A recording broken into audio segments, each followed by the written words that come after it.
वजीर इत्तलात व ताल्लुकात आमा डॉक्टर पटनम महेंद्र रेड्डी ने सेक्रेटेरिएट की पहली मंजिल पर महकमा इत्तलात व ताल्लुकात आमा के अहदेदारों के साथ एक आला सतही जायजा इजलास लिया। जायजा इजलास में कमिश्नर महकमा इत्तलात व ताल्लुकात आमा अशोक रेड्डी, डायरेक्टर बी राजामौली और तमाम अजला के अहदेदारों ने शिरकत की। इस मौके पर मुनक़िदा आला सतही जायजा इजलास से खिताब करते हुए रियासती वजीर पी महेंद्र रेड्डी ने महकमा इत्तलात व ताल्लुकात आमा के अहदेदारों को हिदायत दी कि वो महकमा इत्तलात व ताल्लुकात आमा की कारकर्दगी करे। उन्होंने कहा कि महकमे में मखलूआ 361 मुख्तलिफ जायदादों को जल्द से जल्द भर्ती करने के लिए वजीर आला के चंद्रशेखर राव के इल्म में लाया जा चुका है।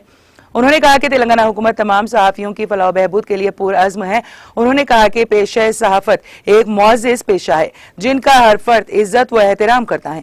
उन्होंने कहा कि सहाफ़त हुकूमत की तरक्याती और फलाही प्रोग्रामों को मौसर अंदाज में अवाम तक पहुँचाने में हुकूमत और अवाम के दरमियान एक पुल की तरह काम करता है।